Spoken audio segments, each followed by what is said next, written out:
Hi, Adam here for HDTV Test, taking a look at some changes that are happening in HDR gaming at the moment. I'm going to be taking a quick look at the new PS4 system-wide HDR calibration setup that's recently shown up in the 7.0 system firmware beta. Last year, Sony and Microsoft announced they had created the HDR Gaming Interest Group, an organisation to help create best practices and some standardisations for HDR games. Gaming hardware manufacturers, display manufacturers and games developers have all signed up to express their interest in the group.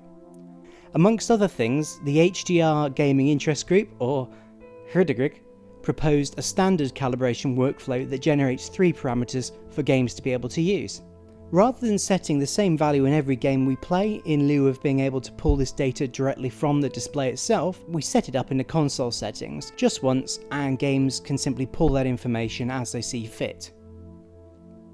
Games will need to be patched in order to support this, and these menus will most likely simply replace existing in-game setups. They'll not suddenly make things look different or better, and as far as I know there's actually only one game right now that supports this. So let's take a look. Over in the video settings, or when you first boot an HDR game after the update, you'll be greeted with a new screen, prompting you to go and make these changes. First up, we have Max Full Frame Tone Mapping Luminance, Max FF-TML. This is to try and identify the stimulus value at which your display's tone mapper stops displaying its peak brightness for a 100% window.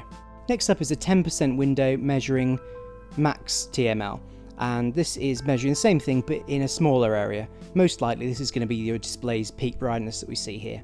The goal with these 2 parameters is to help developers understand if a display is actually removing useful data which is required to play the game correctly, and to standardize the gameplay experience.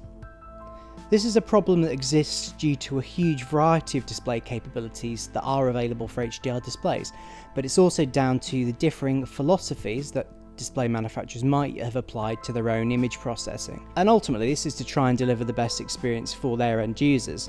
One of the examples given by HDGRIG is here, and this is one where one player on one display may be able to see the turn after the tunnel and another might not. This isn't the experience that a developer wants its players to have, especially in a competitive game.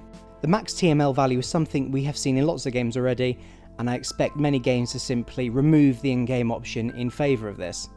The Max FF-TML is a more complex conversation, but it allows developers and games to gain an additional understanding of what a display is doing differently for a small area of peak luminance versus a large area of peak luminance. In theory it shouldn't be any different, but the value will most likely differ between the 2 states if a dynamic contrast or a dynamic tone mapping algorithm is being applied.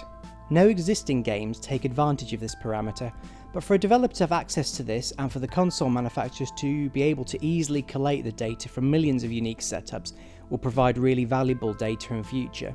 If I was a betting man, I'd say that the incredible Gran Turismo Sport is most likely to be the first game to support this. The third screen is to set the minimum tone mapping luminance, or the black point. Dead easy. So there we have it. These things should be coming to your PS4 soon and your Xbox sometime in future, and we should see more games being updated to take advantage of this shortly. On a note about the games themselves, I've read various comments from people talking about PS4 games that miraculously look better since the update. I think this is a little bit of a placebo effect because, as mentioned, you need the games to be updated to take advantage of this. I've tested loads of my PS4 games, and the only game that I've found so far that supports any of these parameters is the wonderful No Man's Sky. Interestingly, this hasn't had any user configurations for HDR previously. In fact, you can only easily observe it's doing anything if you set the min TML value to the lowest, which actually breaks No Man's Sky's tone mapper and causes this weird negative effect similar to the one we saw sometimes in Destiny 2. I don't know if this is down to the game or to the system at this point, but hey, this is exactly what the beta is for. So it's a really neat update that should make everything a lot simpler in setup for consumers and make things hopefully a little bit easier for developers too. There are a couple of little tweaks I'd recommend if anybody from Sony is watching this video.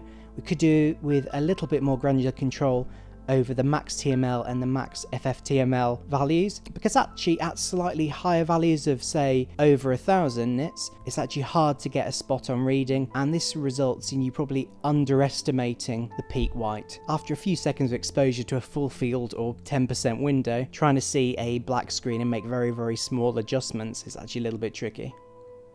If you found this video useful, please like and subscribe, press the bell button to receive notifications about any future videos. Until next time, thanks for watching.